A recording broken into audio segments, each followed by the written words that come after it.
It's a great honor and a privilege to introduce Sarah and Eliezer Safar.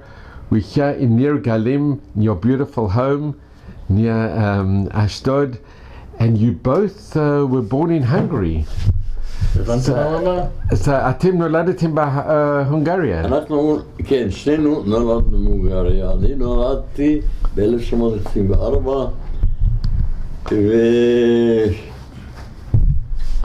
וכן, אנחנו, משפחתנו התגלגלה לכפר.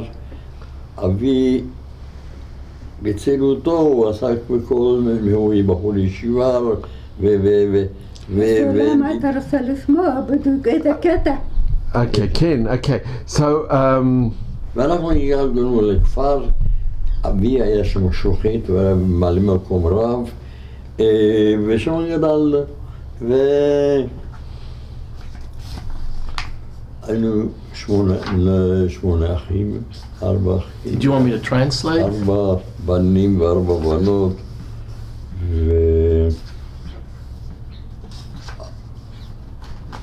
הילדים כשגדלו אז עברו ללמוד, אני למדתי בישיבות, בישיבה קטנה, ישיבה גדולה יותר. אוקיי, רק שנייה. He said that they came to a village in Hungary where the father was a butcher. ומה הוא היה חוץ משוחט? הוא היה שוחט וממלא מקום רב. Okay, he was a butcher and also he replaced the rabbi. And the kids went to yeshivas when they got older. And זה היה בדרשקה. בדרשקה, שם אני נולדתי. You were born in the district of Bihar. לשג ויפעלו, כתוב שם המקום, ושם גדלנו. וכשהיינו כבר יותר גדולים, אז בנות למדו בבתי ספר בערים, איפה שכבר היו בתי ספר. אצלנו בכפר היה רק בית ספר קתולי. אז אנחנו... Okay. Eliezer, you were born in... Just a minute. He said in his village there was only a Catholic school, so they all went to schools outside of the village. The boys went to yeshivas and the girls went to school in the cities near the village, but in the village itself there were only non-Jews that went to school. And Eliezer, you were born in March the 14th, 1924. 24. נולדתם. ב-1924, במרץ. כן. ב-1924. במרץ 1914, מרץ. ומתי את נולדת? מתי את נולדת באיזה שנה? 26. ב-26.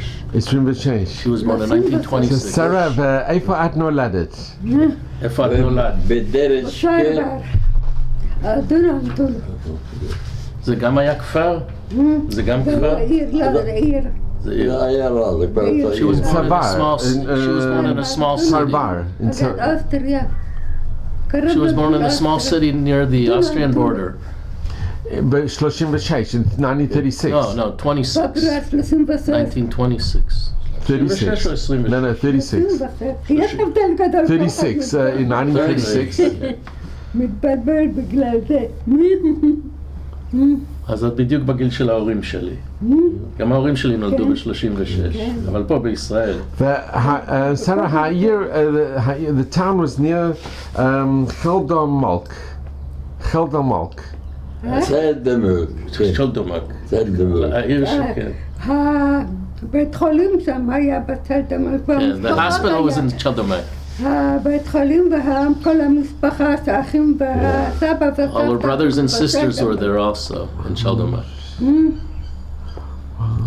ומה אתם זוכרים כשגדלתם על הכפר והאנשים מה אתם זוכרים? What do you remember about the villages where you grew up?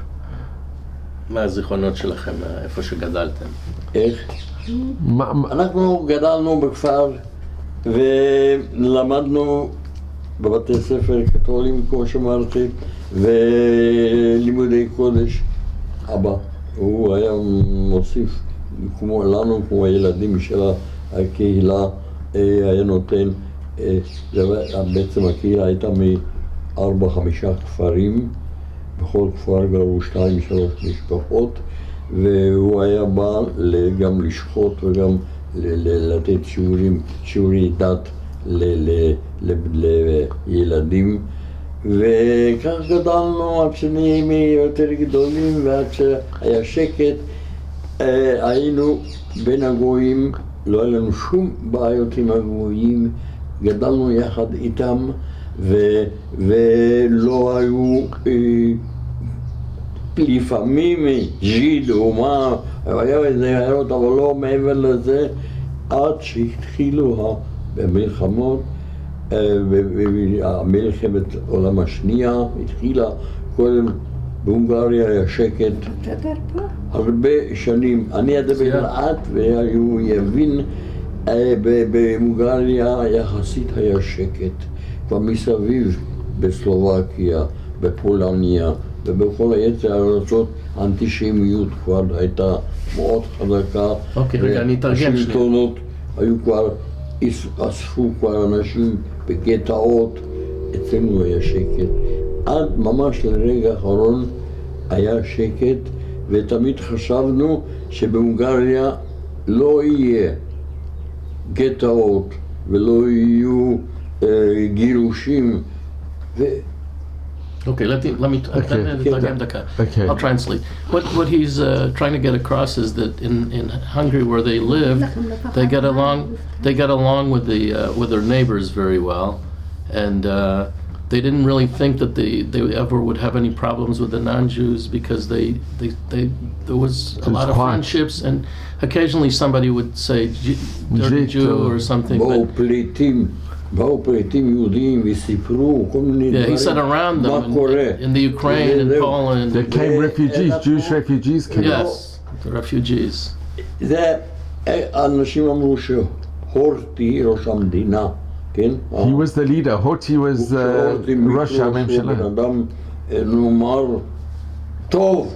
לא יעשה ליהודים מה שהוא לא ייתן לגרמנים לעשות. They didn't think Horthy the prime minister would allow anything to happen to the Jews, and it took a long time before the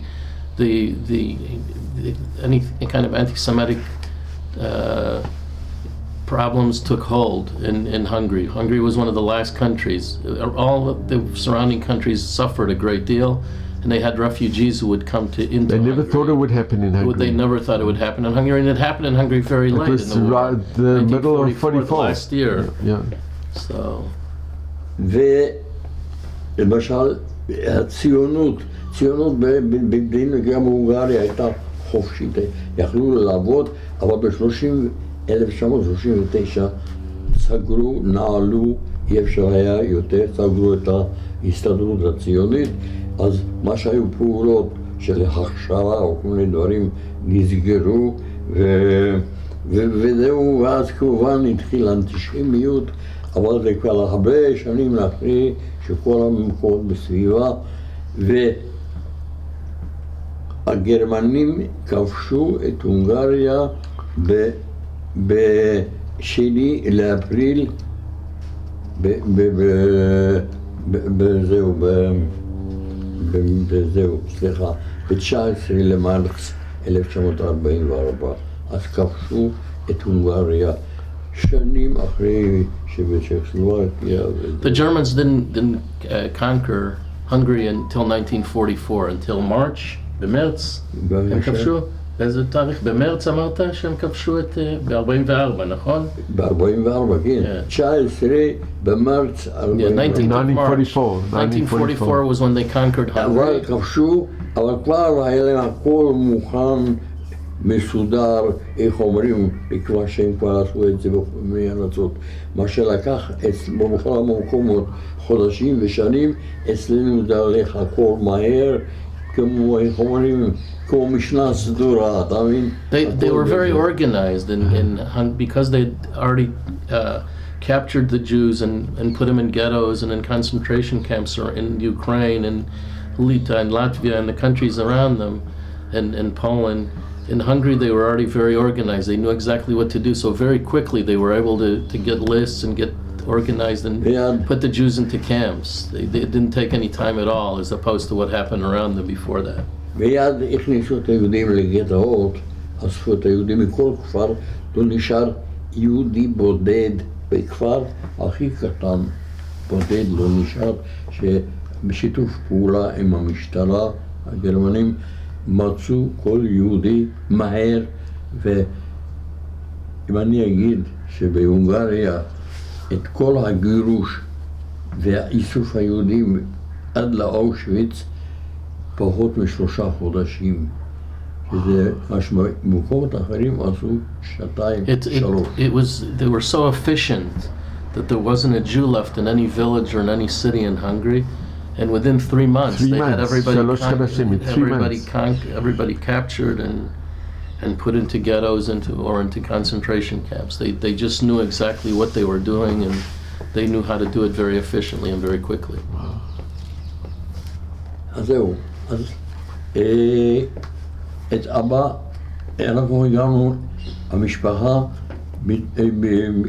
9 הגענו לגטו, בת הייתה אצל דודים, שכבר הייתה בת מבוגרת והיא למדה שם בבתי ספר, אז היא לא הייתה בבית, אז כל משפחה לקחו אותנו לזהו, לגטו. אבא אחרי יומיים לקחו אותו לפלוגת עבודה. זה כבר גם היה... אתה יודע מה זה פלוגת עבודה, לס? What's translated for? A work camp. Yeah, a work camp for forced labor. זה כבר גם היה ניסיון שהם למדו במקומות אחרים על מנת שהאנשים, משפחות יהיו בשקט, לקחו את ראש המשפחה החוצה. ואחרי כן התחילו לקחת גילאים צעירים, בגילאים גבוהים יותר. למשל אני בגיל יליד 24, אני גם כן שנתון האחרון שהוציאו מהגטו קשור לפלוגות עבודה. Okay, שנייה. What he's saying is that the Nazis very quickly would take the men from the families. They take the head of the family into labor camps, and kids, teenagers, and even young teenagers would be going to forced labor, and so that way they weakened the family structure by not having any men in the family. Even men and young boys would be in the labor force. ואליעזר, אתה היית בן 10 כשזה קרה. אני הייתי בן 19, 18, 19, כשלקחו אותי. You were 19, yeah, you were פלוגות עבודה. 19. אז ככה לקחו את כל המשפחה, פחות הבת שלו הייתה בבית, ועוד אבא ואני, שלושתנו לא היינו, לקחו 7 מתוך המשפחה לאושוויץ. חזרה, אבא חזר בפלוגות עבודה, אני ובת אחד שהייתה יחד עם עוד אחותה עבדו בבית חרושת בגרמניה כל השנים, ואחת החזיקה מעמד והשתחררה. What he said is that in the family, 7 members of the family were immediately taken to Auschwitz, and some of them, including him, were not home at the time, so they were saved. 3 out of 10 were saved. A couple of them worked outside of Hungary, and so they weren't home. ואליעזר, אתה לא היית, הם לא לקחו אותה לאושוויץ. לא לקחו אותך לאושוויץ, הוא שואל אם לקחו אותך לאושוויץ. הוא אמר שלא, he wasn't taken to Auschwitz, he was taken into forced labor. אבל אם הם לקחו? אני לא הייתי באושוויץ, אחרי כן לא. עכשיו נעשה הפסקה, נדבר איתה. אצלם גרו בשער, אבא היה פקיד בכיר בבית חרושת, ושתי בנות תאומות. היו בנות 7, 8. אתה היית אחת מתאומות? כן. אתה אחת מתאומות? הייתה לך אחות תאומה? כן. I was a twin. Yeah, she was one of the she had a twin sister. כן. And her father was a manager in a factory. מה הוא רוצה לדעת? אני נועל לעשות שלו. הוא שאל כאילו, לספר קצת על הילדות שלך, מה את זוכרת? מה את זוכרת על הילדות? What do you remember about your childhood? אנחנו גרנו בספר, זה קרוב לסנבתי, וכמו שאליעזר אמר, אבא שלנו היה מנחם הדבנות במפעל. אמא שלנו הייתה בבית, היא הייתה בהיריון האחרונים שלה, ואנחנו שתי ילדות בנות 8 היינו. 8. She was 8. הצלחנו ללמוד כיתה וחצי בבית ספר כללי. זה לא יהודי. They studied at a regular school, a non-Jewish school, for a year and a half. That was close to the house. היא הגיעה לאושוויץ, שתיהן עם האמא בחודשים האחרונים בהיריון. They got to Auschwitz when her mom was pregnant with the baby, and they were 8-year-old kids when they got to Auschwitz at the last year of the war. ושרה, את זוכרת את הרכבת מה הייתה חוזרת? אם את זוכרת את הרכבת, שלקחו... הנסיעה ברכבת. אי אפשר לא לזכור. It's impossible to אי forget. אפשר לא לזכור, זה לא רכבת, זה... קרונות מסע. קרונות של בהמות. It was a kettle. Cattle cars. Kettle car. והגטו לפני... היה עמוס עם אנשים. It was very packed. אתה יודע שיש פה קרון, פה יש קרון מסע. בבית העדות ראית את זה? There's a cattle car There's a here. cattle car here in Nir Galim. They just put it in a few years כל ago. האנשים היו בהם, כולם שם ברכבת, בסביבה, שאיך היא אישה בהיריון, חודשים האחרונים, איך היא הרגישה בנסיעה הזאת. לא היה מים, ולא היה אוויר. There was no air, there was no water. It was very crowded. אנשים שם דאגו לאמא שלנו, איך היא מרגישה. Everybody was worried about their mother who was pregnant. ילדות קטנות פלא.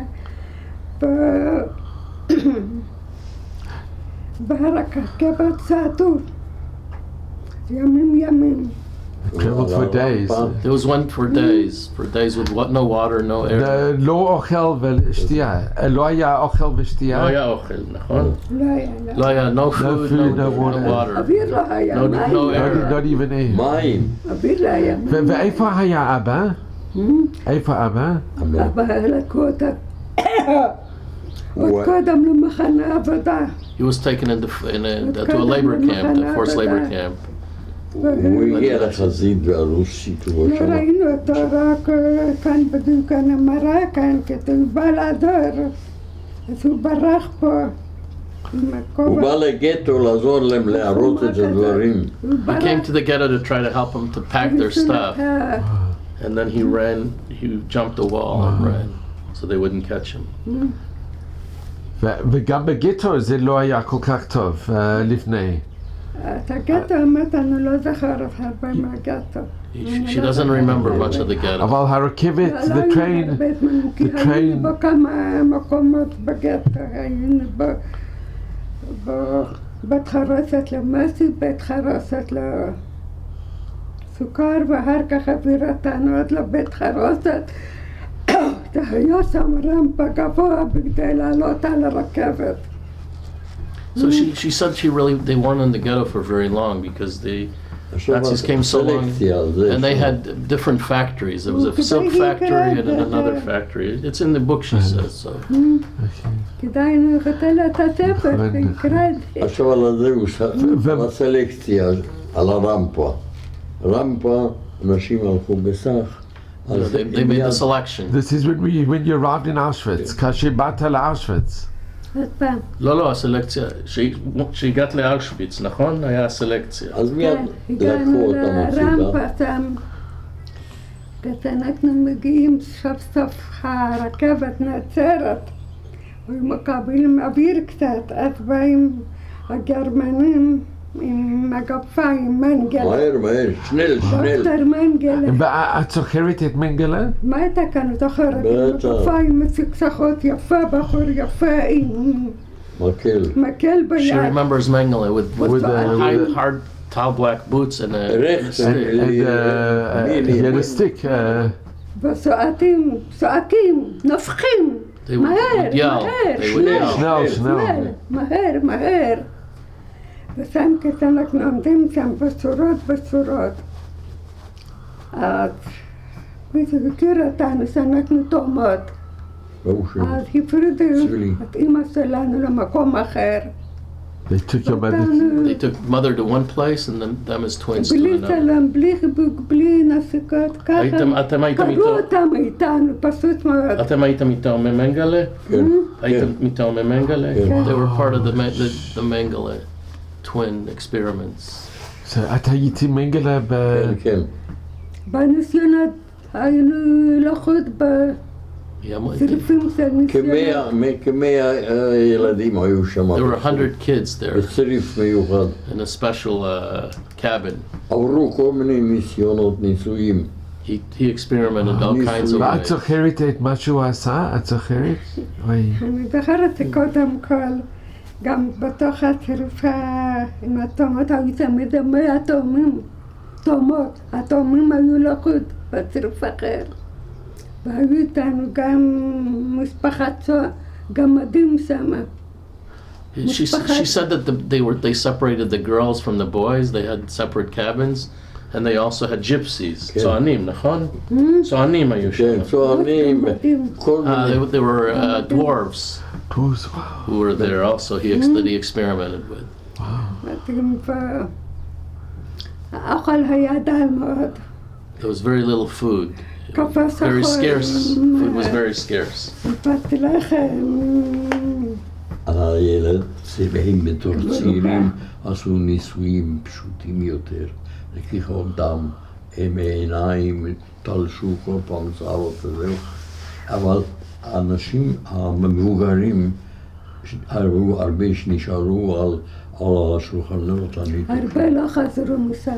Many people, I mean, they would experiment through the blood, through hair, and many people never, the experiments never survived. They were left on the tables to die. אנחנו היינו עוד לפני גיל הפריון, אז פחות They were, פגעו because they were before puberty, they were less, they were less, it was less invasive. The people who were after the puberty age had much more אני experiments שמעתי done. מהגדולים, המבוגרות יותר, חיצו אותם על החדר, מלא כל הקיר עם עיניים. דברים מזעזעים עברו, וגם הם הקטנים. המבוגרות עברו הרבה זוועות, כל מיני דברים. As they were older, the older teenagers and adults suffered a lot more. Because they were young, they suffered less. So את היית בת 8. כן, You were 8 years old. ומה קרה עם אמא? מה קרה עם אמא, הוא שואל. לא יודע. עם אמא. שאל מה קרה עם אמא. אוי. אני מתפללת ומקווה. זה לא עשו עליה ניסיונות, בגלל שידוע שעשו ניסיונות גם על תינוקות. ניסיונות קשים, כמה זמן תינוק יכול להיות בלי אוכל וכולי. אז כל הזמן אמרו לנו, הנה עשן. בקרמטורים היינו מאוד קרבים, העשן והריח. היינו מאוד קרבים, הרקנו את הריח וראינו את הם לא יודעים כלום מה שהיה איך זה המוטלמנים עם עיניים כחות, איך אתם מרגילים את המריצות. ואנחנו עמדנו המון טלפל, זה מסדר, הרבה מאוד עמדנו. She hoped her mother didn't suffer. She was very hopeful that her mother didn't suffer since she was pregnant. And they also experimented with babies, but she doesn't know. I mean, they didn't see the mother afterwards. But she was hopeful that they didn't do anything to her because they knew that during that time they also experimented with pregnant women and with young babies. And the And they would crematorium. try to, wait a minute, and they would also try to, they would also see how long a baby could go without food and how long baby could go without nourishment that the mother would have to feed, being able to nourish the baby. So obviously some of these babies were not born. I mean, they were stillbirths. And the crematorium was very close by. איך?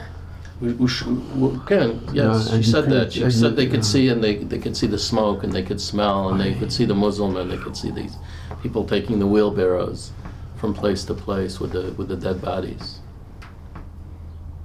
ושרה, כמה זמן את הייתי מנגלה? מה זה? כמה זמן הייתי מנגלה? היינו חצי שנה באושוויץ. So they lived in Auschwitz for a half a year, 6 months. באושוויץ באושוויץ. זה 7-8 חודשים. עד לשחרור. Until the עכשיו liberation. הרוסים את אושוויץ שחררו לפני שהמלחמה בבירקן נגמרה. היינו באושוויץ, בבירקן. The Russians freed Auschwitz before the war was over. זה בינואר היה שחרור אושוויץ, ואילו כל הזה הוא השתחרר במאי, ב8-10 למאי המלחמה נגמרה. Auschwitz was liberated in January by the Russians, and the war ended in May, a few months later. תספרי העניין הזה של השחרור של הזה. כשהשתחרר אושוויץ, הרוסים פתחו את השערים, כל האנשים ומי שיכול היה ללכת מיד ברחו החוצה, הם לא דאגו להם לתחבורה או משהו, כולם הלכו ברגל והילדים נשארו שם כמוהם. אז הרוסים אין להם מה לעשות איתם, לקחו את כל הילדים הקטנים, רק הקטנים, הקטנים הגר למידה. שלא, האבאים, האדם אחות, והכניסו אותם למנזרים. They- הם they- היו במנזרים. he said that when the Russians liberated the Auschwitz in January of 1945, when they opened the camp, all the people ran away, and they left the children to stay in the camp, and so the Russians didn't know what to do with them, and they took him to monasteries, to Christian monasteries in the area. And that's where they were. נכון, הייתם במנזרים. במנזרים קטוביץ. כן, כן. בעיר קטוביץ. They were in a place in the city of Katowice. אז That's where they were. אז אנשים היהודים בדרך הביתה שמעו, מספרים שבמנזרים יש ילדים, ילדות יהודיים, ומי שנכנס ומוכן לחתום, לא רוצים להישאר. אז ככה לאט לאט לקחו את הסיפור האישי מאוד מרגש שהיה להם. אישה בבודפשט בקושי עמדה, היו 40 קילו, כמה? היא הייתה 45 בקושי עמדה קילו. רגליים. תספרי. היא יודעת, היא בזמן נצולת, הייתה מאוד חלשה, שוקלה 45 קילו. אינטליגנטית הייתה. הסתכלה עלינו והסתכלה עלינו, ואנחנו לקחת, אם יש לה כוח לקחת. אין לה כוח. אנחנו תפסנו לה בשני הצדדים בשמלה שלה ולא עזבנו אותה, אז היא לקחה אותה. היא חתמה. לקחה אותה. מהמנזר. שם לה שהיא מאוד חלשה, היא לא יכולה להתחלה, היא רק באה לראות. The story is that, slowly parents would come to reclaim their kids, or relatives would come to claim their kids, and a woman came one time, and she was herself very weak and only weighed 45 kilos, and they grabbed her dress so that they would be taken from there, so they wouldn't stay in this ומי היה האישה? מי הייתה האישה הזו? היא לא מכירה אותם, לאחת הנצולים בין הצועדים. We didn't know her. She was one of the survivors from the camp. מרגיטנני קראו לה וייס, מרגיטנני וייס, מבודפשט. She was from Budapest. She was Margaret Weiss from Budapest. היה לה בן בקיבוץ באגן, היה לה כנרת. She had a son here in Israel. זה כבר פה בארץ. ואז לאן הלכתם אחרי שהיא הוציאה אתכם משם? עשי בדרך. הרכבות היו מבולבלות מאוד, מאוד מאוד, אז לקח לנו כמעט שנה. ונסענו דרך צ'רנוביל ברוסיה לבנה, ברוסיה לבנה, עד שהגענו להונגריה. Okay, she said that trains, then they got on trains, and there was a lot of chaos with the train services, and it took them a long time to get back to Hungary. They went through Hungary through Belarus because there was such problems on the trains. מי זה היה את וגם אחות? גם את וגם אחותך, נכון? כן, כן. ביחד. הם היו יחד כל הזמן. היו כל הזמן ביחד. ומי עוד? מי עוד היה שם, הוא שואל? עוד ילדים. איתם עוד הרבה מבוגרים נטולים, ילדים לא נטולים.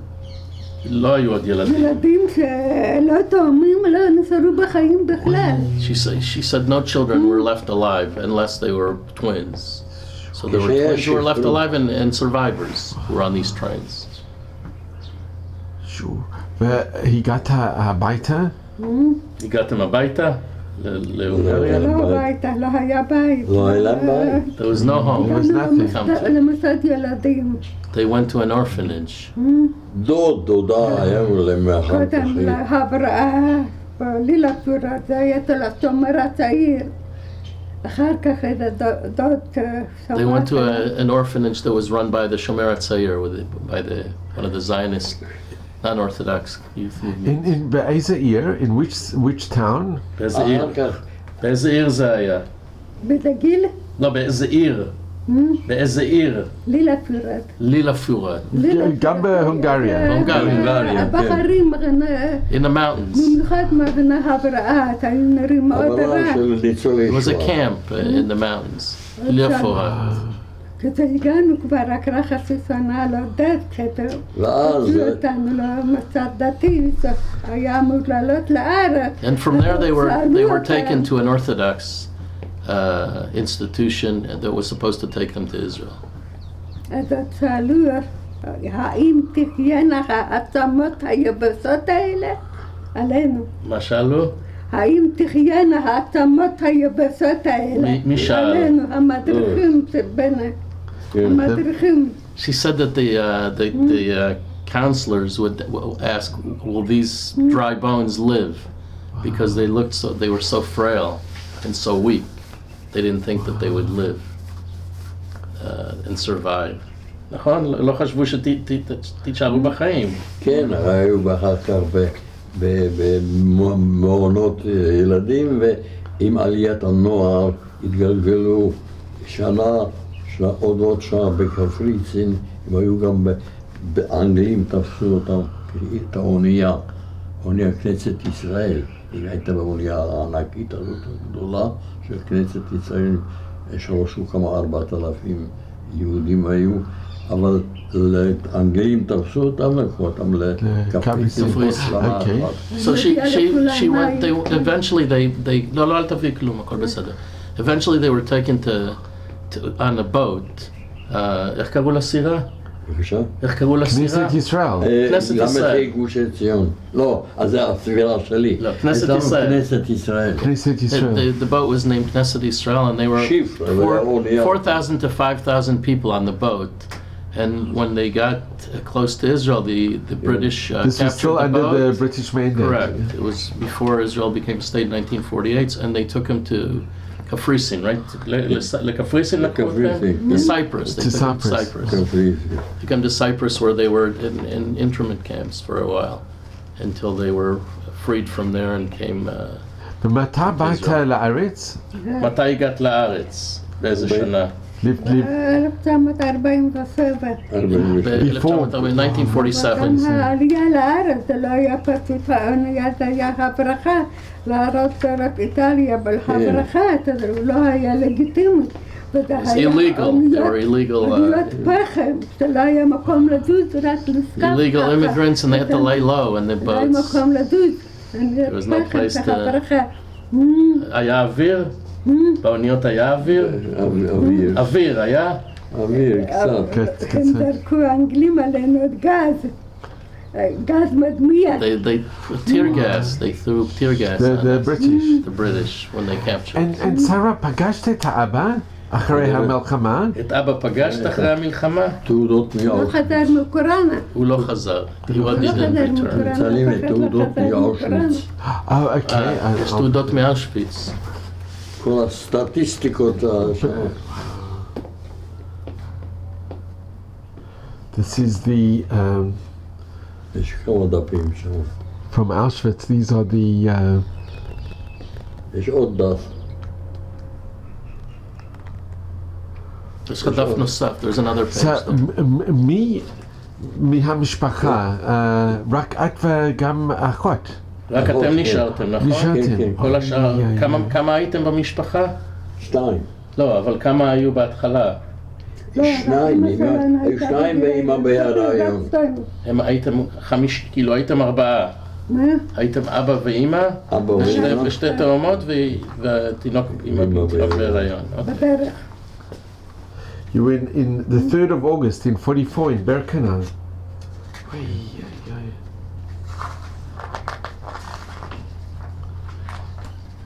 איך הצלחתם להגיע ב-47? הרי המדינה קמה ב-48. עליית הנוער. שחררו אתכם מקפריסין? היינו בתשע חודשים בקפריסין. כמה? 3 חודשים? 9. 9. They were in Cyprus for 9 months. זה עליית הנוער, זה היה And then youth Aliyah allowed them, עליית הנוער. came to Israel in 47. ולאן הגעתם בישראל? לכפר בתיה. כבר רעננה. They got to Kfar Batya. כפר בתיה. They came to Kfar Batya, which was also a institution for children. מחנה עולים קודם, קצת אחר כך, כפר בתיה. It was a place for new immigrants. Wow. And Eliezer, מתי אתה באת לארץ? מתי אתה הגעת לארץ? When did you arrive in אני Israel? גם הייתי בקפריסין, אבל לא איתם לחוד. הייתי בקפריסין, ומשם הגעתי לארץ ב-48, דצמבר 48. אתה גם באת באונייה? 6 חודשים אחרי הכרזת המדינה, שחררו בדצמבר, אני השתחררתי מקפריסין. וישר אליעזר, אפשר לשאול, איך הגעת לקפריסין? איך הגעתי? עלייה. הייתה עלייה, אני לא... אבא היה בבית ואחות אחד שחזרו מהמחנות. אני לא רציתי להישאר בהונגריה, מיד הלכתי להכשרה באותו זמן אחרי. אני השתחררתי, אני נפצעתי בסוף המלחמה, הייתי חצי שנה באוסטריה, בגראץ, בבית חולים. אוקיי, גל? רגע, אבל אני מנסה להבין. אתה היית במחנה עבודה? כן, באפריל, בשני לאפריל 45, נפצעתי בעיר גראץ. In April of 1945 he was injured in the town of Graz. אנחנו היינו בדרך למאוטהאוזן, צעדת המוות. הם לקחו למאוטהאוזן. אני הייתי בדרך. He was on the way to מאוטהאוזן. היה הפצצות שלי לאפריל, זה היה פסחא, היה חג הפסח, Easter, it was Easter. והיו הפצצות כל היום, בומבה מאמריקה.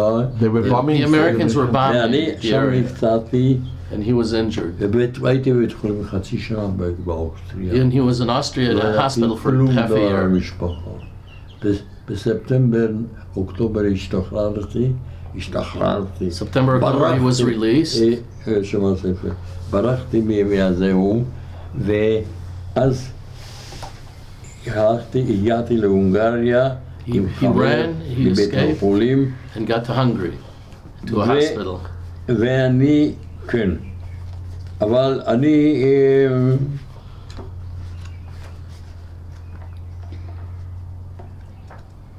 יש בבית חולים. איפה זה? את ראית את המכתב בבית חולים? ומבית חולים אתה נסעת לארץ בסירה? בבית חולים בזהו, בגראץ. עיר גראץ, חצי שנה. אני ברחתי אם לא, אפילו לא... תגידי איפה.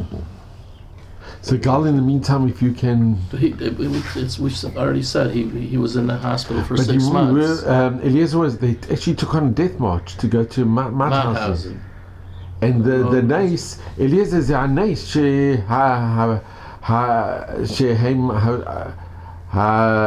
the airlines that they were bombing, because that הוא אומר saying שזה היה נס שהפציצו. מי היה?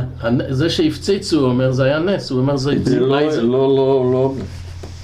אם לא, היו מפציצים את נכון.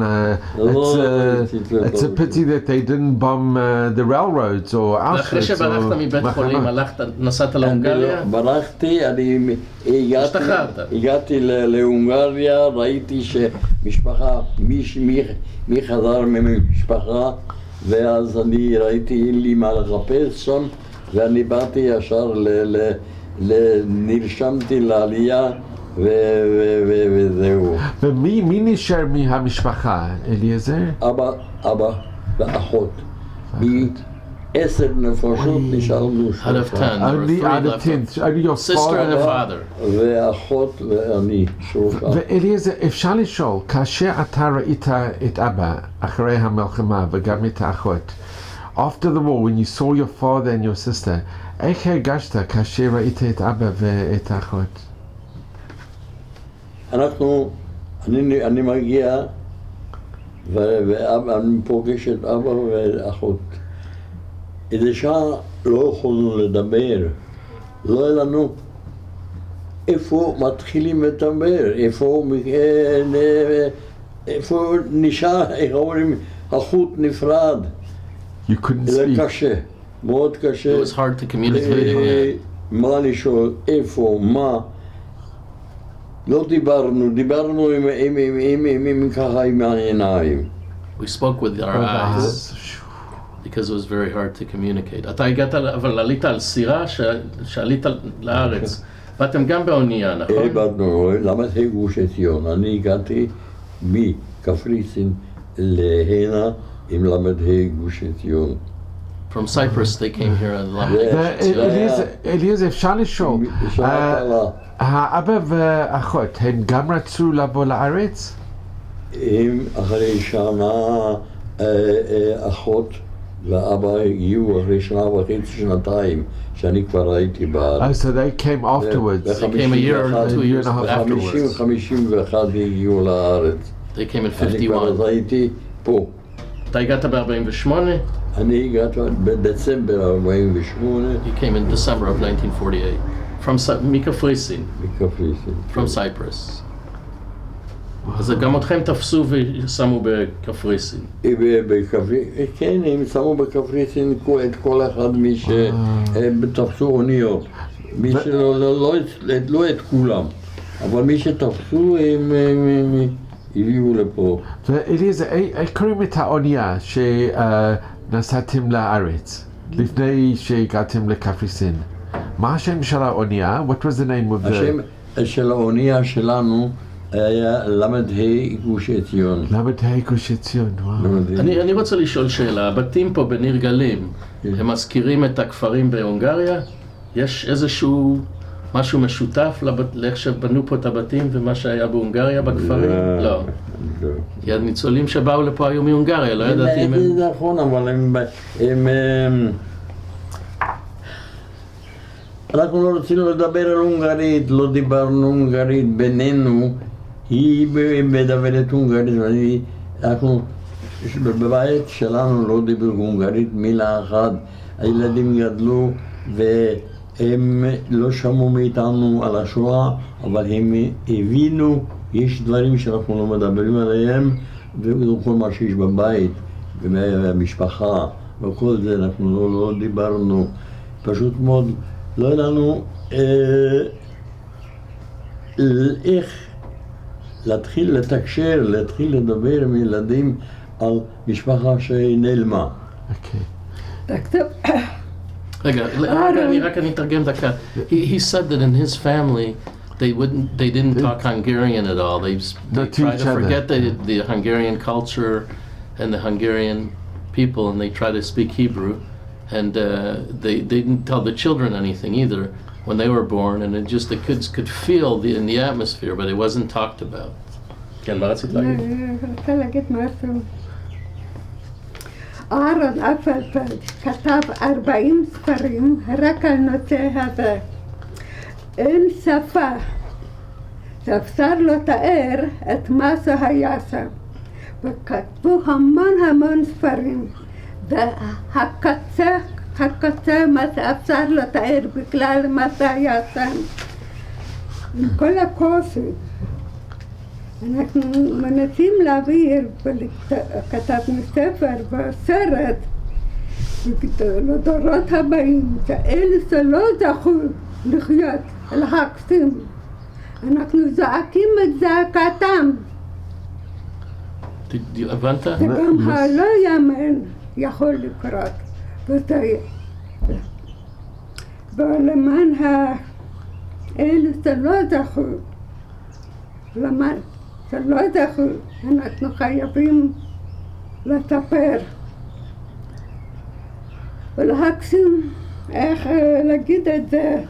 She said Aaron Appelfeld wrote 40 books about the Holocaust and related subjects, and they had their mission, their purpose in life is to tell the story of the impossible, the difficulties they encountered, and they were still able to survive and live, and tell the story of the tragedy and the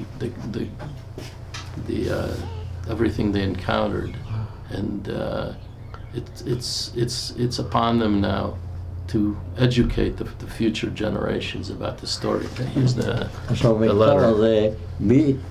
קיבלתי לפה מבית חולים באוסטריה, איפה שהייתי בגרץ, בית חולים, כותב באיזה תאריך, עד מתי אני פתאום נעלמתי, לא כתוב תאריך. A text of a letter. והגיע פה לארץ, ביקשתי מהם מכתב.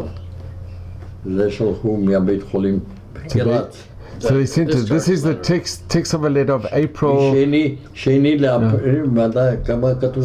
Sent to Lazarus Eliezer Safar from the clinic and neurological department of the Graz Hospital, attesting to a compound fracture of the right femur in the area of the knee sustained during a bomb explosion on April the 2nd, 1945.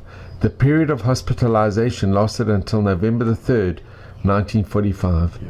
And this is the text of the letter. Wow. And Eliezer and Sarah, אם אני יכול לשאול, רק אנשי ג'וינט באו פעם בחודש, מה נשמע, הכל בסדר, הביאו קצת שוקולדות, אבל אמרתי, תביאו משהו, מה נשמע בבית, במשפחה. הם לא יוכלו להביא, לא, או שלא... He said the joint would come and visit them when they were in the hospital, and they would bring him a little chocolate and a little food, and he would say, don't bring us food, bring us regards, bring us connections, news of other family members, and they were not able to do that. Wow. And I want to say, in some ways we're related, because my wife's family, my wife's sister actually, his daughter, is married to their grandson. Oh wow.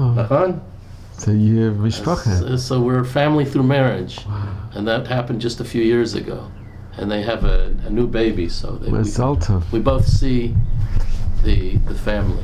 So אם אני יכול לשאול, מה אתם אומרים לילדים, לדור הבא? איזה עצה אתם יכולים לתת? What advice can you impart into the next generation? אם יודעים טוב, אני אגיד לך, פה הבן שלנו, יש לנו בן ושתי בנות, אז הבן כותב פה שהוא חי, ובתור ילד הוא הבין לאט לאט איך אנחנו, מאיזה משפחה אנחנו, ומה ההיסטוריה שלנו, ואיך אנחנו, איך אומרים, מטפלים בהם ונזהירים איתם ולא מספרים להם את הזוועות כדי שחלילה לא ייפגעו ולא יקרה להם משהו נפשי בגלל העבר שלנו, בגלל ההיסטוריה, הרדיפות ומה שאנחנו עינויים עברנו בכל החיים.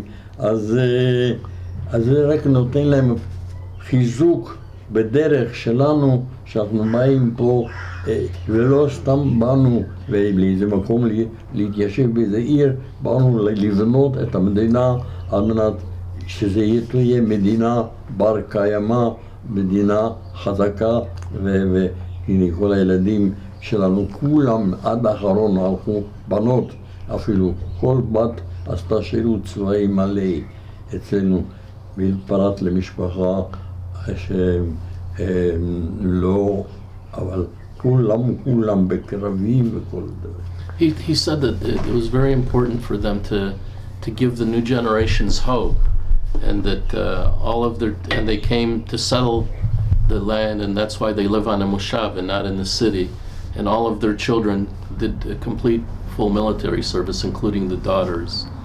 And they didn't want to tell the kids a lot of what they went through because they wanted them to have hope. They wanted them to view the world in an optimistic way and not in a pessimistic way. So I just want to thank you. Okay, good. Go on, I'm going to just change places. So Sarah and Eliezer, אני רק רוצה לומר ממש תודה רבה עם כל הלב. I want to thank you from the bottom of my heart. This is the book that the living testify. Family portraits of the Shoah survivors in the village of Nir Galim. And Eli Wiesel, he wrote at the back of the book. Eliezer כתב מאחורה. זה מאוד מרגש מה שהוא כתב. It's very profound. Eliezer כתב מאחורה. אני אסביר. He wrote, in the field of Holocaust literature, nothing is as important nor as meaningful as the personal accounts of those who survived its nightmare, only to tell its tale. The voices in this important volume must be heard. Listen to them, and you will learn of Hungarian Jewry's solitude and despair in those times of fear and trembling. So I really want to, Mamash, I want to thank you both so much for letting us come into your home and to hear the stories. I know it's not easy, but it's so important. זה כל כך חשוב שאתם מדברים, שהדור הבא, שכל העולם יכול ללמוד מזה. ואליעזר, אתה אמרת משהו מאוד מאוד מאוד חשוב. חבל שהבריטים והאנגלים הם לא הרסו את הרכבת או המחנות. זה עצוב. We have to learn from this. And but you know, seeing you and seeing how you came here and you built a family, that's the nakama, that's the revenge. הנקמה שיש ילדים ונין אני רוצה להסביר לך. אנחנו עבדנו כל הזמן אם בדרך או בעבודות, כל מיני מקומות באוסטריה. ראינו יום יום עשרות אווירונים שעברו אמריקאים, שתמיד יום יום בשעה קבועה, ידענו ב10 קבוצה של 30 מטוסים הולכים להפציץ בכל מיני מקומות באירופה, בבודפשט, בכל מיני מקומות, ולא אחד לא במקרה היה שזורק איזה פצצה אושוויץ למשל, והיו מפסיקים שם לשרוף אנשים, שום דבר לא. זה יותר גרוע מזה. יום. אני רק תרגם. העולם ידע מה הולך. אי אפשר להגיד שהעולם לא רע. I would say more. The United States would not allow Jews in during those years. So I just want to translate what you said. זה מאוד מאוד חשוב. So at 10 o'clock every day you saw the planes flying over and they were bombing different places. But they wouldn't bomb Auschwitz. But they wouldn't, not only wouldn't they bomb Auschwitz, they wouldn't even bomb the railroad leading to Auschwitz. אושוויץ זה לא בא ביער, בא ביער זה היה בזה. נכון. יער שלא מגיעים לשם, ואי אפשר להגיע לשם. And they knew. ופה יום יום אווירונים עברו. אליעזר, אני הייתי באושוויץ וראיתי את המפות שהם היו מדרום אפריקה, מישהו מדרום אפריקה לקח את התמונות של אושוויץ וזה ידעו ב-42, 43. They knew long before the end of the war. They had the plans of Auschwitz. It would have been very easy to drop one bomb, but they never did. And I think באמת תודה רבה עם כל הלב. I want to thank you. כל הילדים שלנו היו בפיקוד נחל. הבן שלנו היה בצנחנים. קרבי.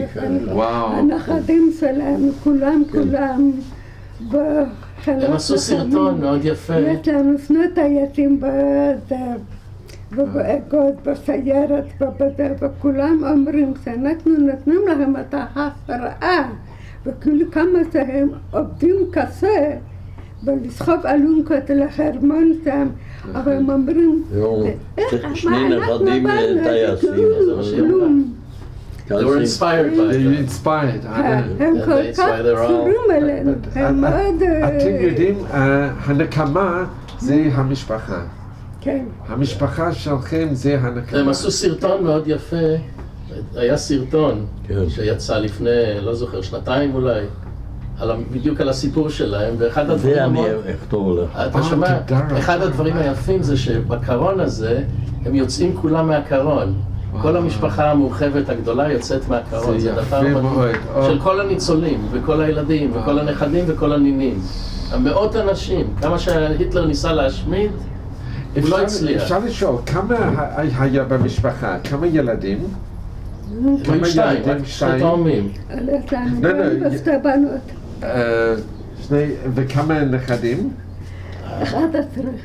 There's 11 grandchildren. 11 נכדים, וכולם מאוד ברוך השם, כולם מאוד מצליחים בדרך שלכם שבוחרים תודה רבה רבה. ממש תודה רבה. וואו, אליעזר, אין מילים דומות, תודה רבה. אבל אפילו כוס מים, לפחות, אני חום כזה, אני מביאה לפחות מים. באמת תודה, אליעזר, אין מילים לומר. גם שם שלי אליעזר, ואני ממש מודה לך. הכל בסדר, לא הצלחתי להגיע, אבל רציתי. So you had a number. 3738. מה המספר? 3738. 3737. קודם, E. כמו אבא הונגרית, כן.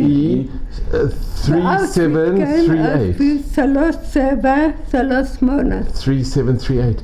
And you had it, ומתי עשית את זה? בתור ילדה. איך השתחררתי? התביישתי איפה הייתי. You were embarrassed that you had the number. התביישתי איפה שהיית. בתור ילדה לא יודעת איך התביישה בזה, אז היא גירדה את זה עד שזה נעלם. איך עשית את זה? לבד? לבד, מה תגירתי עד סוף דם. באמת? לא, היא גירדה את זה. עשו לה את זה באושוויץ, אבל זה הפריע לה, היא התביישה בזה. ואיך אתה לקחת את זה? לבד? איך את לקחת את זה? מי היה? לא, זה הם עושים. זה היה עם הרופא. כן. רופא עשה את זה. מי עשה את זה? רופא. מטומטם. אבל רופא עשה את זה. אני לא יודעת. אפשר לראות עוד פעם? כן, בבקשה. לא. אני גירדתי את זה עד סוף דם ואתה לא יכול... So now you don't see it anymore. ואת עצובה שעשית את זה? בתור ילדה, אבל את מצטערת. בטח לבד גירדתי כל הזמן. You were always scratching it. זה הפריע לה. התביישתי איפה הייתי. ואת מצטערת שעשית את זה? אם אני מצטערת לו, זה לא תעודת עניות מי שעשה את זה. את לא, זה הטוב שזה לא ביד. היא אומרת שזה בשבילם בושה ותעודת עניות שדברים כאלה עושים לבן אדם. עושים את זה להבדיל בעגלים, ברפת, עושים את זה, מסמנים ש... נכון. וואו, תודה רבה רבה. עושים בעגלים. תודה. ממש תודה רבה ושבת שלום. הבאנו תקליט של זמר מביא לכם מתנה. תודה לכם, ואין מילים, וקראתי את הספר. תודה רבה, תודה. הספר זה משהו, תודה רבה. בבקשה. תהיה בריא, כל טוב. כל טוב, תודה רבה. ביי. תצליח. תודה רבה. שהעולם ידע את הדברים שלא יכולים לקרות. נכון. ואי אפשר להאמין שיכול לקרות. היא אומרת שזה קשה להאמין לבני אדם נורמליים שדברים כאלה קרו מה שלהם קרה. It's impossible to think that a human being could have done this. נכון. צועקים את צעקתם של המיליונים. נכון. שלא יכלו לחיות. זעקתם האילמת. נכון. It's impossible to believe, but אתם כאן בחיים וברוך השם. נכון. כל טוב ורק שמחות ותודה רבה. בבקשה. כל טוב. שבת שלום. ושבת שלום. שבת שלום, תודה. תודה רבה. כל טוב. כן.